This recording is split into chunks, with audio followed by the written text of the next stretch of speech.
ठीक है, तो in this problem what we did, we have taken the right side segment. So as I told you, if you skip one step, so you can directly write v is equals to upward shear है right side पे तो negative, downward shear है तो positive, clockwise moment है तो negative, counter clockwise है तो positive. अगर आप m इज इक्वल्स टू करके लिख रहे हैं, अगर आप ये इक्वेशन लगा के लिख रहे हैं तो फिर वही वाले साइन कन्वेंशन लिखिए जो मैंने स्लाइड नंबर 3 में लिखवाए. बात एक ही है, दोनों से सेम आंसर आएगा. ठीक है, तो आप अगर देखें तो यहाँ 5 डाउनवर्ड है, पॉजिटिव है राइट साइड, 5 + 5 + 5 15. तो एम सी क्या रहेगा, 5 × 1 5 × 2 5 × 3 -50. -50 क्यों, +20 भी आएगा क्योंकि क्लॉकवाइज है तो क्लॉकवाइज राइट साइड पे हम नेगेटिव लेते हैं. सिमिलरली जब आपने डी से कट किया तो 5 × 0 हो जाएगा, मोमेंट वही रहेगा, सिर्फ ये 5 एक 4 से ऐड हो जाएगी 20. ठीक है, so that's why, so these are the values of moment, internal value of moment and shear at C and D. ठीक है जी. सर इसमें MC और MD नेगेटिव क्यों आया है? MC और MD नेगेटिव इसलिए आया है because we have taken the right side. Right side पे क्लॉकवाइज मोमेंट नेगेटिव होता है और एंटी क्लॉकवाइज मोमेंट पॉजिटिव होता है. मैंने आपको बताया था सिर्फ आप साइन कन्वेंशन याद करें लेफ्ट साइड के, लेफ्ट साइड पे अपवर्ड वर्टिकल फोर्स या upward shear positive, clockwise moment positive, बस. राइट साइड पे उसके वाइस वर्सा हो जाएंगे. ठीक है, if you take or if you solve this problem by taking the left side, you will get the same answer. Value same आएगी shear की at point C and D, at point C and D moment की value same आएगी. ठीक है, अगर आप left से लेके भी करते हैं, बट लेफ्ट से लेके हमने इसलिए नहीं किया because we know we have to find out the reactions of this cantilever beam first, so then that will become a little bit lengthy. So why would we go for the lengthy procedure. So जो चीज़ हमें convenient है हम उसमें कर सकते हैं, but you know how to calculate the reaction, then you can easily solve calculate the reactions and you can take the left side. Left side में definitely, but this is not that difficult. 5 + 5 + 5 ही करना है, इसमें कौन सी ऐसी मुश्किल calculations involve है. Is this clear? Yes, sir. Yes sir. So now determine the internal shear and moment acting at a section passing through the point C in the beam shown in figure. अब ये C point है, आपने क्या करना है कि इस C point के ऊपर से आपने वैल्यू ऑफ shear और मोमेंट कैलकुलेट करनी है. सो बेसिकली आप क्या करेंगे, अब C पॉइंट से एक सेगमेंट कट करेंगे तो the beam will be divided into 2 parts, एक left part right. Now it's up to you, आप whether you take it from the left part or right part, because you have to calculate the external support reactions first. ये दो vertical reactions हैं, horizontal तो नहीं होगा A पर क्योंकि यहाँ कोई horizontal load नहीं है. So you just first जी कर लें काइंडली, क्या लेटिन स्टूडेंट वेट कर रहे हैं, लेटिन कर लें. अच्छा, लॉबी तो मैंने live always lets the caller bypass the lobby. So anyway I will lobby में वेट कर रहे हैं.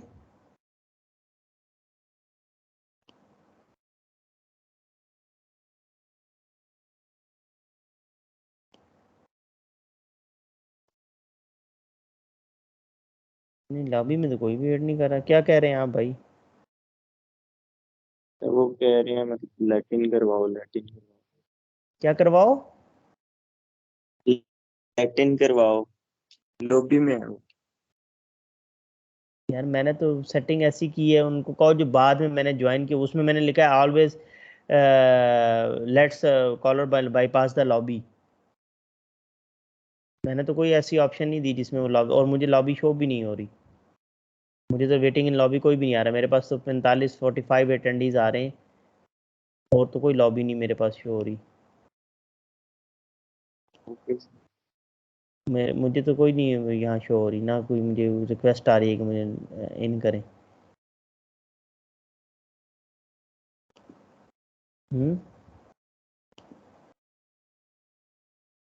मेरे पास नहीं आ रही भाई शो पार्टिसिपेंट्स. एक प्रेजेंटर है, 46 अटेंडीज हैं, प्रेजेंटर मैं हूँ, एंड देर इज़ नो. एक है अदर इज इनवाइटेड, तला मसूद, मोहम्मद उसामा, लेट मी इन सर, सी मोर. नहीं मेरे पास तो लॉबी मैंने तो उसको उनसे कहो कि वो वाला लिंक ज्वाइन करें जो 229 पे मैंने भेजा है। पहले जिसने ज्वाइन कर लिया हो ना खुद ही। जिससे मैंने सेव किया। हाँ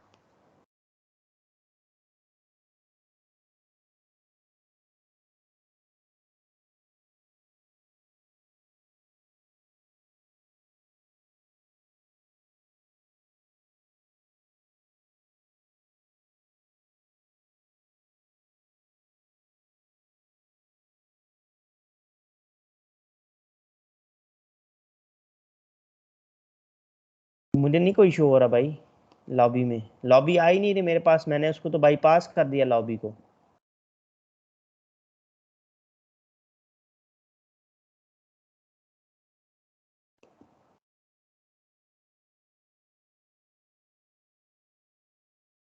एनीवे वो कोई आएगा तो फिर मैं उसको लेट इन कर लूंगा।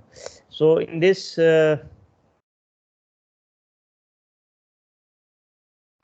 problem, what you will do, you will cut the beam. First of all you will calculate the reaction, you know already how to calculate the reactions, ठीक है।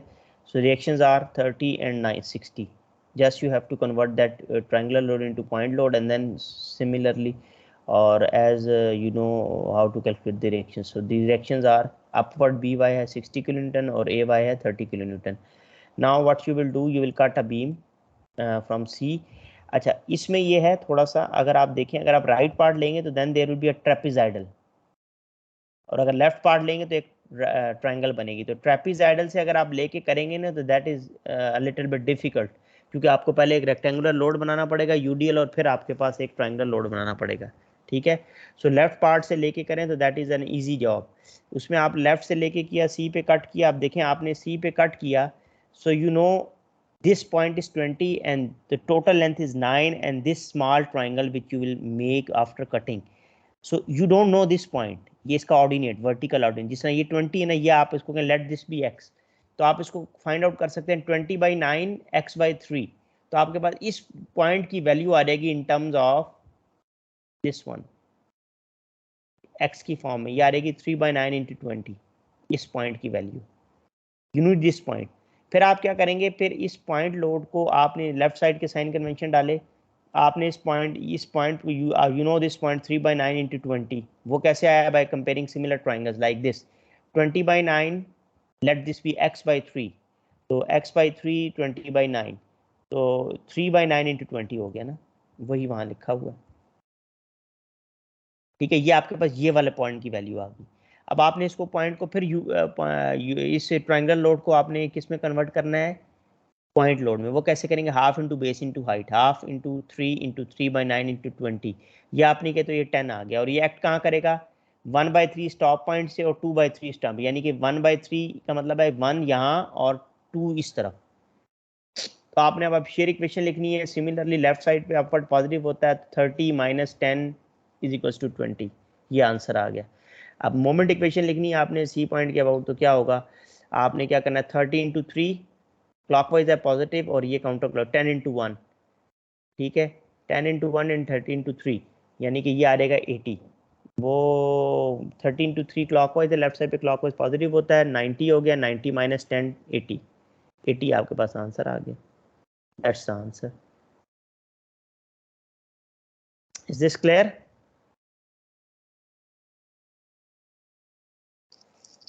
हाँ जी, क्लियर है आप सबको? Yes sir. Yes sir. ये basically आपने problems पहले किए भी हुए हैं। सो this is another problem in which you have the eye girders, and then above the eye girders there is a slab of it.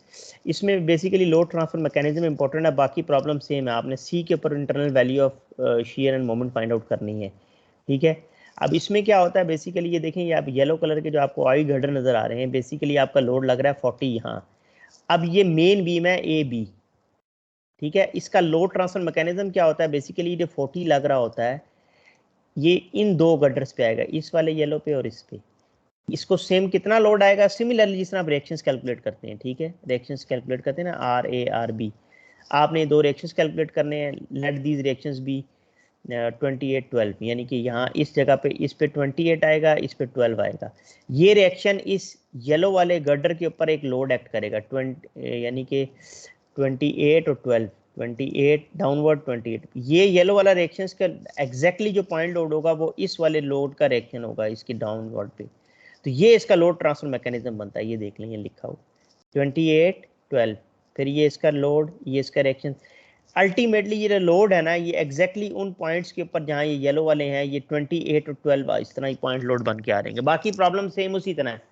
आपने लोड ट्रांसफर मैकेनिज्म डिसाइड कर लिया है कि ये अगर 28 12 इस पॉइंट के ऊपर यहाँ पॉइंट लोड बन रहा है, ये वाला इस बीम, मेन बीम के ऊपर, ये आपके इसके थ्रू ट्रांसफर होगा। अगर सपोज ये 40 एग्जैक्टली इसके ऊपर यहाँ लग रहा होता तो ये 40 का 40 पूरा यहाँ ट्रांसफर हो रहा था इस जगह, जिस जगह मर्जी पे लग रहा होता। इसके सेंटर में लग रहा होता तो ये दो लेते, इधर लग रहा होता तो ये दो लेते। अगर ये 40 सेंटर में लग रहा होता तो 20 20 ले रहे होते ये वाले, तो वो मेन बीम पे एज ए लोड एक्ट करेंगे 28 12। ठीक है, बाकी प्रॉब्लम सेम उसी तरह होना है। आपका 28 12 में 2 पॉइंट लोड आ गया, आपने रिएक्शंस कैलकुलेट कर लिया, फिर सी पे आपने सेगमेंट कट करके उसकी value of internal forces find out कर ली। सर प्लीज रिपीट कर दें इसको, ये कैसे आया 28 और 12 कैसे आया? 28 12 ऐसे आया, ये 40 लगा हुआ था ना। अब आप मुझे क्वेश्चंस का आंसर दीजिएगा। आपका नाम? मोहम्मद सुहेब। सुहेब। ये 40 है ना, दिस इज 40, ये यहाँ लगा हुआ है। इस 40 ये लोड है ना, ये 40 का जो लोड है, इस ये ब्लैक ऊपर लाइन है, दैट इज अनदर स्लैब, ठीक है, और बीम। इसके रिएक्शंस कैलकुलेट करो जिस तरह आप सिंपली करते हैं सिंपली स्पॉटेड बीम के। ये 28 और 12 आ गया, ये तो आप सिंपली जिस तरह करते हैं रिएक्शंस कैलकुलेट। अगर ये सेंटर में लग रहा था तो 20 20 इक्वली बर्दाश्त करता ना ये क्योंकि अभी ऑफ सेंटर लग रहा है तो इसने इसनो 20 रिएक्शंस जिस तरह आप कैलकुलेट करते हैं उसमें सिंपली कर लें। 28 और 12 आ गया। Is this clear? Yes sir, thank you. हाँ, अभी आगे भी हम चल रहे हैं ना। ये जो रिएक्शन है ये इस येलो के ऊपर as a point load act कर रहा है। सिमिलरली ये येलो के ऊपर पॉइंट लोड एक्ट कर रहा है, ये फिर उस येलो का रिएक्शन बन रहा है और फिर उसका रिएक्शन उसका पॉइंट लोड एग्जैक्टली। अल्टीमेटली बात ये है कि जो लोड यहाँ लग रहा है उसका डायरेक्टली जो वर्टिकल रिएक्शन आ रहा है वो as a downward vertical load main beam पे लगेगा, एग्जैक्टली इन पोजिशन पे जहाँ ये रिएक्शन आ रहे हैं इसके। मैं आपको ये समझाने के लिए बताया कि अगर ये 40 किलो न्यूटन इसके सेंटर में लग रहा होता, इस स्पैन के सेंटर में लग रहा था, यानी कि 1 मीटर पे लग रहा था, 1 मीटर पे, तो ये 20 20 करता तो फिर यहाँ भी 20 20 आता एग्जैक्टली। अगर ये 40 एग्जैक्टली इसके ऊपर येलो गर्डर के ऊपर लग रहा होता तो फिर ये 40 का 40 एग्जैक्टली यहाँ इस तरह 40 ट्रांसफर हो जाता है इस येलो गर्डर वाली जगह पे, यानी कि 4 मीटर फ्रॉम दिस पॉइंट। ठीक है, किसी भी जगह पर लग रहा हो, यहाँ भी लग रहा हो तो ये दो लेंगे। इसके जिसके स्पैन के सेंटर में लग रहा होगा उसके दो रिएक्शंस इनके इस स्पैन के ऊपर आएंगे और वो reaction as a load act करेंगे मेन बीम के ऊपर। Is this clear? Yes sir. कोई कंफ्यूजन तो नहीं? बाकी उसको एज इट इज आपने करना है जिस तरह सिंपल आप बीम करते हैं। 2 पॉइंट लोड आ गए एक मेन बीम के ऊपर, उसके रिएक्शंस कैलकुलेट करें, ठीक है, और उसके बाद उसकी इंटरनल फोर्स कैलकुलेट कर लें सिंपल, जिस तरह आप करते हैं अभी हमने की। Is this clear? अच्छा, shear and moment as a function of x, मतलब पहले तो हम किसी पॉइंट पर वैल्यू फाइंड आउट कर रहे थे ना 2.5 metre. As a function of x का मतलब ये होता है कि you have to write down the equations, ठीक है। फॉर एग्जांपल जिस तरह हमने शेयर मोमेंट में इक्वेशंस लिखी थी इंजीनियरिंग मैकेनिक्स में, सेम उसी तरह इक्वेशंस लिखनी है एज ए अगर फॉर एग्जांपल हमारे पास ये एक बीम है, हमारे पास इसके सेगमेंट्स हैं, कितने सेगमेंट्स हैं, I told you very clearly in share and bending moment and shear force diagram जब हम पढ़ रहे थे इंजीनियरिंग मैकेनिक्स में। तो हमारे पास अगर लेट सपोज ये बीम आपको नज़र जो आ रही है, हमारे पास इसके कितने सेगमेंट्स हैं, A B B C and C D, and every segment will have a different equation of moment and shear, A B B C and C D. Similarly उसको इक्वेशन को लिखने के लिए हमें आपको याद होगा कि हम अगर ए बी के लिए लिख रहे हैं और ए को ही ओरिजिन ले रहे हैं तो आपका एक्स यहाँ से स्टार्ट हो रहा है। बी सी की इक्वेशन लिख रहे हैं हम, ए को ही ओरिजिन ले रहे हैं तो आपका ओरिजिन एक्स यहाँ से स्टार्ट हो रहा है। और सी डी की इक्वेशन ले रहे हैं तो अगर ए को ओरिजिन ले रहे हैं तो एक्स यहाँ से स्टार्ट होगा। इन दोनों केसेस में ए बी में हम ए को भी ओरिजिन ले सकते, ए बी में तो हम बाउंड है, अगर लेफ्ट से ले रहे हैं तो ए को ही ओरिजिन लेंगे। बी सी में हम ए को भी ओरिजिन ले सकते हैं, बी को भी ले सकते हैं। CD में हम ए को भी ले सकते हैं, सी को भी ले सकते हैं। जब हम बी को ओरिजिन लेंगे तो हमारा एक्स यहाँ से स्टार्ट होगा, ठीक है। और अगर सी को लेंगे तो हमारा एक्स, CD में अगर हम लेंगे तो हम डी को ओरिजिन लेंगे, राइट साइड से फिर इक्वेशन लिखेंगे तो हमारा एक्स यहाँ से स्टार्ट होगा, ठीक है। ये हमने इंजीनियरिंग सॉरी शियर फोर्स और बेंडिंग मोमेंट डायग्राम में भी काफ़ी डिटेल से ये चीज़ें पढ़ी थी। जस्ट होता क्या है, आपकी लिमिट्स चेंज हो जाती हैं, ठीक है। लिमिट्स आपकी अगर एक्स ए को ओरिजिन ले रहे हैं तो लिमिट्स आपकी 0 से होंगी, अगर बी को ले रहे हैं तो आपकी लिमिट्स बी के ऊपर जो आपके लीनियर डायमेंशंस की वैल्यू आ रही होती है ना, सपोज अगर ए बी बी सी और सी डी 2 मीटर हैं, तो अगर आप ए बी में ए को ओरिजिन ले रहे हैं तो आपकी लिमिट्स हो जाएंगी 0 से 2। अगर बी सी में आप ए को ओरिजिन ले रहे हैं तो आपकी लिमिट्स हो जाएंगी 2 से 4। लेकिन अगर आप ओरिजिन बी को ही लेंगे तो आपकी लिमिट्स रहेंगी 0 से 2, ठीक है। इसी तरह CD में अगर आप ए को ही ओरिजिन ले रहे हैं तो आपकी लिमिट्स हो जाएंगी 4 से 6। लेकिन अगर आप CD में या DC बोलें, आप D को ओरिजिन ले रहे हैं तो आपकी लिमिट्स हो जाएंगी 0 से 2, ठीक है। So this is as a function of x. This is the meaning of as a function of x. Is this clear? So now we have to write the shear and moment equation of a beam shown in figure. Cantilever beam है, इसके ऊपर ये triangle load लगा हुआ है, उसने कहा as a function of x. So first of all you have to decide कि इस कैंटिलीवर बीम के लिए हमारे पास कितनी इक्वेशंस होनी चाहिए जो वैलिड हो। तो एक ही इक्वेशन इस पूरे सेगमेंट के लिए वैलिड होगी। So we only need to write one equation, यानी कि V X V A B लिख दें या वी एक्स बोल दें और एम एक्स, ये एक इक्वेशन दोनों इस पूरी बीम के लिए वैलिड होगी। अब उसके लिए आपने क्या करना है, सबसे पहले आपने यहाँ से सेगमेंट कट किया, ठीक है। ये देखें यहाँ से as a function of x ना, तो आपने कोई भी एक एक्स आपने ले लिया, ठीक है। उस x को आपने जब यहाँ से कट किया, ये x है, तो आपने सिमिलरली ये x था तो इसका ये वाला ऑर्डिनेट आपको चाहिए होगा, यानी उसको भी आप किस तरह करेंगे, let this ordinate be y, तो आप करेंगे 10/9 y/x, तो आपके पास y की वैल्यू आ जाएगी x/9 × 10। सिमिलरली जो हमने पीछे भी किया, ये आपके पास इस ऑर्डिनेट की वैल्यू आ गई। ये हमें वैल्यू इसलिए चाहिए थी कि हमने इसको इस ट्रायंगुलर लोड को, जो हमने यहाँ से सेगमेंट कट करके एक राइट पे लेफ्ट पे एक ट्रायंगल बनाई है, उसको हमने पॉइंट लोड में कन्वर्ट करना, तो हमें इस ऑर्डिनेट की वैल्यू चाहिए कि half into base into height. तो वो आप कैसे करेंगे, हाफ इंटू बेस क्या x, हाइट क्या x/9 × 10, तो आपके पास ये आ गया half into base into x/9, 5x²/9 आपके पास पॉइंट लोड आ गया। अब आपने शेयर इक्वेशन लिखनी है, तो आपने सबसे पहले लेफ्ट साइड से लिया है, तो आपने उसकी इससे पहले आपने जस्ट ये इस बीम के रिएक्शंस को कैलकुलेट करना है, जस्ट यू डू नॉर्मली। तो वो वैल्यूज़ आ रहती हैं 45 और 270 किलोन्यूटन मीटर काउंटर क्लॉकवाइज। ये आपने रिएक्शंस ऑफ बीम पहले कैलकुलेट कर ली। अब आपने शेयर इक्वेशन लिखनी है, तो आप लिखेंगे v इज इक्वल टू, अब लेफ्ट साइड पे ऊपर पॉजिटिव था 45 माइनस, क्योंकि ये ब्लैक वाला डाउनवर्ड है, 5x²/9, ये देखिए 45 माइनस 5x²/9, ये शेयर इक्वेशन आ गई in as a function of x। इस तरह मोमेंट इक्वेशन आपने लिखनी है, आप लिखेंगे 45 इंटू एक्स, 5x²/9 इंटू, अब ये एक्ट कर रहा है x/3 पे, ठीक है, 5x²/9 इंटू x/3, ठीक है।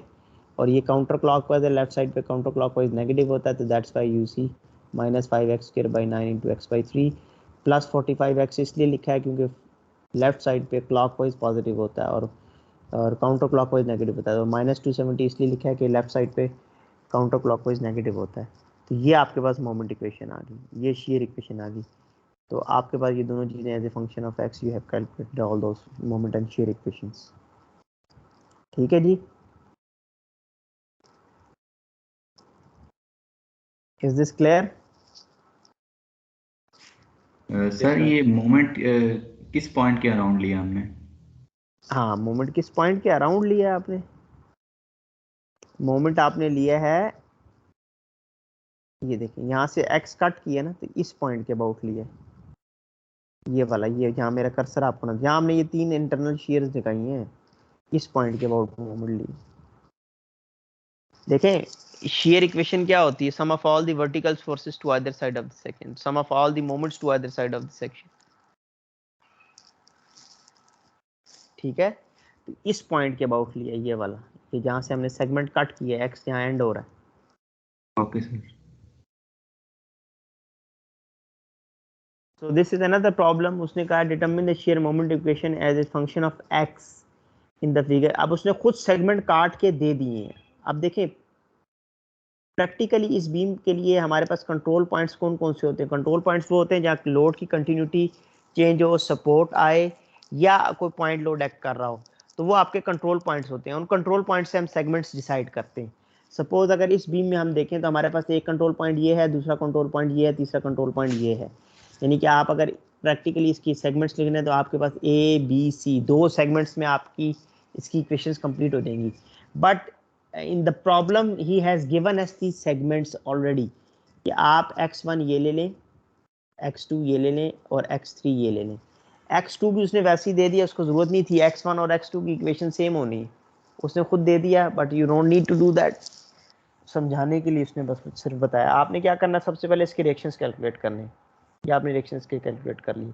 अब आप इस सेगमेंट की एक इक्वेशन होगी ए बी की, उसके लिए हमें उसने कह दिया कि यू आर बाउंड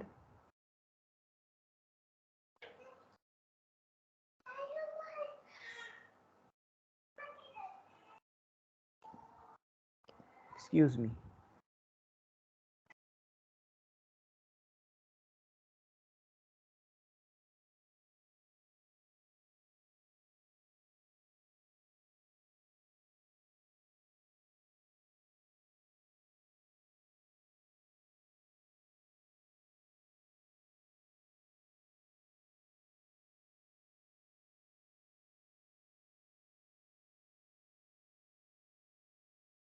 हाँ, तो इसमें हमने पहले इस सेगमेंट के लिए उसने हमें सेगमेंट दे दिया x1। अब हमने इसकी इक्वेशन लिखनी है। सबसे पहले हमने डायरेक्शंस कैलकुलेट किए 50 एंड 34 20 काउंटर क्लॉकवाइज। अब हमने इस सेगमेंट के लिए इक्वेशन लिखनी है ए बी और बी सी। ठीक है, इसके लिए उसने हमें x1 दे दिया, यहाँ से ओरिजिन स्टार्ट कर रहा है। ठीक है, ये देखें, ये हमने उसने हमें दे दिया x1। अब हमने इसको x1 को यहाँ से यहाँ कट कर दिया। अब हमने क्या करना है, ये देखें x1 हमने ले लिया, तो हमारे पास हो जाएगा 60 इंटू x1, हमारा पॉइंट लोड हो गया। तो हमारी इक्वेशन बन जाएगी 505 minus 60 x1, that is the share equation. और अगर मोमेंट इक्वेशन लिखना चाहते हैं तो वो बनेगी 550 इंटू x1, 60 इंटू x1, और रिएक्ट करता है सेंटर पे, तो x1 यानी कि 60 इंटू x1 स्क्र बाई 2 यानी कि 30x स्क्र बन जाएगा, 30x1 स्क्र। और होगा ये काउंटर क्लॉकवाइज, तो माइनस होगा। तो देखिए m1 minus 31x1 square 505x1 and minus 3420, ये आपके पास मोमेंट इक्वेशन आ गई। सिमिलरली उसने फिर दूसरा सेगमेंट दे दिया x2। अब जब उसने दूसरा सेगमेंट x2 दे दिया, ये देखें ये टोटल x2 दे दिया, और ये x2 को दिया कहाँ से है, उसने उसको दिया है 4 मीटर पे। ठीक है, सॉरी, ये 4 मीटर पे दे दिया। तो उसने हमें x2 दे दिया। हमने कहा कि ये पहले 2 था और ये वाला डिस्टेंस हो गया x2 माइनस 2। ठीक है, अब हमने यहाँ से सेगमेंट कट किया सिमिलरली, तो 240 हमारा पॉइंट लोड हो गया 16 इंटू 4 करके, एंड सेंटर पे एक्ट कर रहा है 2 पर। तो अब हमने क्या करना है, ये हमारा x2 माइनस 2 हो गया ये वाला। अब हमने करना है शेयर इक्वेशन लिखनी है 505 माइनस 240, उसी में 505 minus 240 and minus 240, that's the share equation, that's it 265। Moment equation होगा 505 into x2 and 240 into x2 minus 2 and 3420। इसको सिंप्लीफाई करेंगे तो आपके मोमेंट इक्वेशन आ जाएगी। ठीक है, सिमिलरली अब इसने उसमें हमें सेगमेंट दे दिए, हम बाउंड, अदरवाइज हमारे पास इसके लिए सिर्फ 2 इक्वेशन वैलिड थी, एक ये वाली ए बी और बी सी। बट उसने कहा इसमें 4 लिख लें, तो हम 4 लिख देते हैं। बट प्रैक्टिकली अगर हमें कभी ऐसा प्रॉब्लम करना हो जिसमें शेयर मोमेंट इक्वेशन लिखनी हो, and the problem is given like this, so you only need to write 2 equations because there are only 3 control points, this one and this one. So only 2 segments, यानी कि 2 shear equations and 2 moment equations will be enough. But he has given us 4 to write 4 equations. तो दूसरे segment में उसने पहले एक left से दे दी, फिर एक राइट से दे दी। So we can do that just for the practice, that's it. तो तीसरे सेगमेंट में उसने आपको दे दी, जहाँ से उसने सेगमेंट कट किया आपने वहाँ से सेगमेंट कट कर दिया x3। सिमिलरली आपने शेयर मोमेंट इक्वेशन फिर लिख ली, और चौथे में उसने राइट से दे दिया तो आपने राइट से इक्वेशन लिख ली। ये जस्ट मोमेंट और शेयर इक्वेशन लिखनी है जहाँ जहाँ से उसने सेगमेंट कट किया हुआ है। Is this clear? Yes sir. So now determine the shear and moment equation as a function of x। अब इसमें उसने कहा है कि आप इस बीम के लिए जो ट्रेपेजॉइडल लोडिंग है, इस बीम के लिए ट्रेपेजॉइडल लोड है और पूरी इस बीम के लिए एक इक्वेशन वैलिड होगी। So first of all, so this is ordinate 10 and this is 30। First of all आप क्या करेंगे, इसके रिएक्शंस की कैलकुलेशंस करेंगे। रिएक्शंस की कैलकुलेशंस कैसे करेंगे? इस ट्रेपेजॉइडल लोड को आप 2 पार्ट्स में डिवाइड करेंगे। यहाँ से एक लाइन ड्रॉ करेंगे तो then that will be upper one is right angle triangle, और अपर वन जो राइट एंगल ट्राइंगल होगा उसकी ये यूडीएल बन जाएगा, वो 10 का बन जाएगा, और ऊपर वाला पार्ट जो ये इसकी यहाँ से वो 20 रह जाएगा। टोटल 30 है ना। तो जब आप राइट एंगल ट्राइंगल बनाएंगे यहाँ से यूँ ड्रॉ करके यहाँ तक, तो ये वाला जो उस राइट एंगल ट्राइंगल का वर्टिकल ऑर्डिनेट रह जाएगा वो कितना रह जाएगा? 20। टोटल 30 है ना, तो उसमें 30 में 10 भी इंक्लूडेड है ना। तो आपके पास जो एक ट्राइंगल बनेगी यहाँ से, एक ट्राइंगल और एक रेक्टेंगल। रेक्टेंगल तो सिंपल है ना, यूडीएल, वो बनेगी 10, और टोटल लेंथ इस बीम की आपको पता है कितनी है, लेंथ है आपके पास टोटल 9। ठीक है, तो आप क्या करेंगे, सबसे पहले रिएक्शंस की कैलकुलेशंस के लिए इस यूडीएल को पॉइंट लोड में करवाएंगे। 10 इंटू 9 90, 90 एक्ट कहाँ करेगा? एग्जैक्टली एट द सेंटर, यानी कि 4.5। और दूसरे वाले लोड को, ट्रायंगुलर लोड को कन्वर्ट करेंगे पॉइंट लोड में, half into base, half into 9 into 20, और वो एक्ट कहाँ करेगा? ये देखिए, हाफ इंटू 9 इंटू 20, तो ये हो जाएगा 90। दोनों 90 बन जाएंगे, और एक एक्ट करेगा एक सेंटर पे, और एक एक्ट करेगा 1/3 फ्रॉम द टॉप पॉइंट और 2/3 फ्रॉम द बॉटम पॉइंट, यानी कि यहाँ से वो एक्ट करेगा 6 पर, और यहाँ से करेगा 3 पर। अब इसके बाद आपने इसके रिएक्शंस कैलकुलेट करने हैं, ये आपने कैलकुलेट करने हैं by using 3 equations of equilibrium. वो आपके पास आ गए 75 और 105। Is this clear? रिएक्शंस की कैलकुलेशन में किसी को कंफ्यूजन हो? Any confusion? हाँ जी,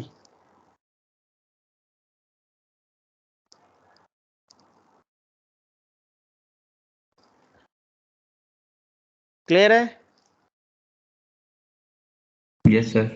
हाँ, इसके बाद आपने जब रिएक्शन की कैलकुलेशंस कर ली, then you will cut the beam, this beam, sorry this one, you know this is 75, तो ये 75 वाली तरफ से आपने कट किया, यहाँ से you know this reaction is 75, यहाँ से कट किया। अब लेफ्ट पार्ट से आप कैलकुलेट करें। Now you have to again write trapezoidal load. वो भी ट्रेपेजॉइडल लोड जो है वो भी एक राइट एंगल ट्राइंगल बनेगी और एक यूडीएल बन जाएगा, यानी कि rectangle is a UDL load like this. ये 10 आ गया। अब ये जो 10 के ऊपर वाली चीज है, ये 10 तो आपका लिखा हुआ था ना। अब आपने ये ऑर्डिनेट फाइंड आउट करना है, ये वाला टॉप ट्राइंगल का। वो आप कैसे फाइंड आउट करेंगे? आपने ये एक्स से कट किया ना, सेगमेंट एक्स से कट किया लाइक दिस, ये टोटल एक्स है, टोटल एक्स। अब आपने ये ऑर्डिनेट फाइंड, ये तो 10 था, ठीक है। इस ऑर्डिनेट को फाइंड आउट करने के लिए आपने क्या किया कि ये बेसिकली पीछे जाएंगे। टोटल क्या है ट्राइंगल? एक ये बड़ी ट्राइंगल है और एक ये छोटी ट्राइंगल है इसके अंदर। एक ये ट्राइंगल है और एक बड़ी ट्राइंगल है। तो बड़ी ट्राइंगल है 30, कंपेयर करना 30/9, और आप कहें late this be the ordinate of that one is y by x, 30/9 y by x. तो y क्या आ रहेगा? 30x/9,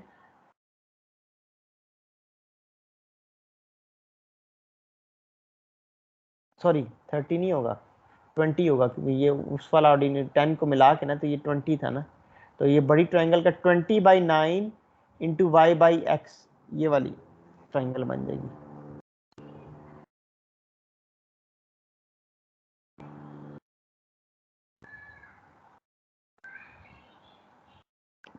एक मिनट में आपको प्रिंट में करता हूँ।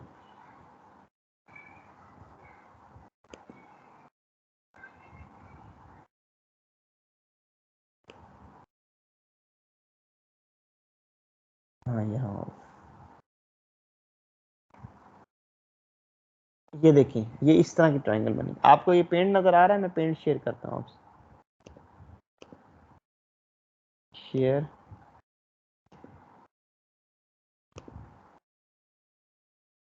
पेंट। आप सबको पेंट नजर आ रहा है ना? ये देखिए, ये था ना आपके पास ट्रेपेजोइडल लोग, पेंट नजर आ रहा है भाई सबको? ये ट्रेपेजोइडल लोड था ना ये। यस सर, नजर आ रहा है। हाँ, ये ट्रेपेजोइडल लोड था ना, ये मैंने कहा था ये वाली ट्राइंगल ये इसका 20 है, ये वाला। अब थोड़ा सा आप इसको देखिएगा, ये 20 है, ठीक है। अब हम किस ट्राइंगल को कंपेयर करें? हम यहाँ से हमने कट किया, हम इस ट्राइंगल को और इस बड़ी ट्राइंगल को, इन दो ट्राइंगल्स को कंपेयर करें, तो क्या होगा? 20/9 is equals to, let this small triangle be y, ये वाला y है और ये वाला x है, तो y/x, तो हमारे पास y क्या आ रहेगा? y आ रहेगा 20x/9। हम इस ट्राइंगल को और इस ट्राइंगल को कंपेयर कर रहे हैं, ठीक है? बात समझ आ गई? Yes sir.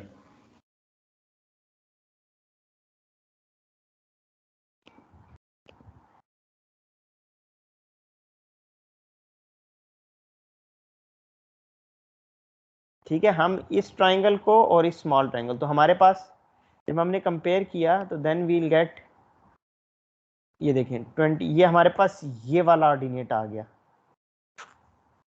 ये वाला, ये 10 में से ये वाला 20x/9 और नीचे वाला 10 है, ठीक है। अब आपने क्या करना है, इसी तरह जितना आपको पता है कि आपने पॉइंट लोड को यूडीएल को पॉइंट में कैसे 10 इंटू एक्स कर दिया, सेंटर पे किया x/2 अब आपने ट्रायंगुलर लोड को करना है हाफ इंटू बेस, बेस हमारे पास हाफ इंटू एक्स बेस होगी, और ऑर्डिनेट क्या बना था 20 इंटू x/9 जो हमने कैलकुलेट किया था, तो ये आपके पास पॉइंट लोड आ गया, और ये एक्ट कहाँ करेगा? x/3 और यहाँ से 2x/3 जिस तरह करता है ट्रायंगुलर लोड। अब आपका दोनों पॉइंट लोड आ गए, अब आपने शेयर इक्वेशन लिखनी है, तो वो क्या हो रहेगी?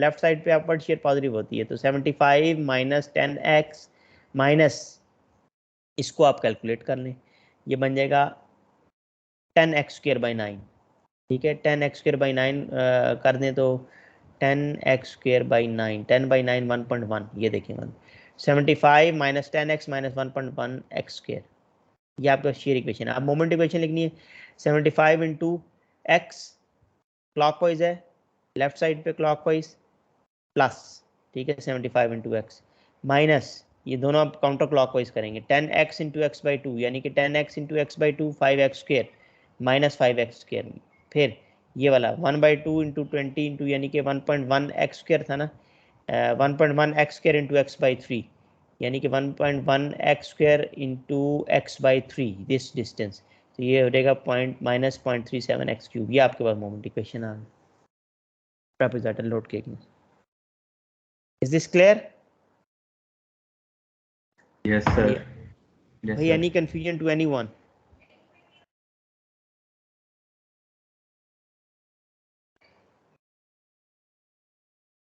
हाँ जी, क्लियर है? Yes, sir. Any confusion? Yes sir. So this No, is sir. all about shear force, internal shear and internal moment too. How do you find out the internal shear? But this is same like you have done with in engineering mechanics, shear force and bending moment diagram. Basically वो equations ही लिखते हैं, उसके बाद उनमें values put करते हैं, limits put करते हैं. So then you get the values of shear and moment, and then you plot those values in shear force and bending moment diagram. but here yes, you only write the equations, or you have to calculate the values at specified points, value of shear and moment, just like we did in this lecture. Is this clear?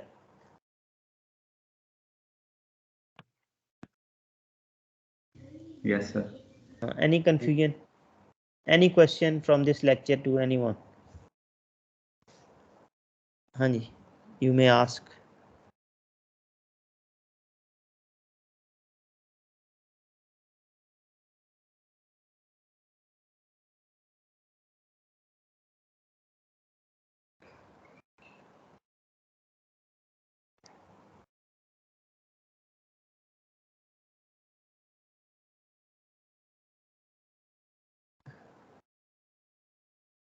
Hanji, is this clear ji?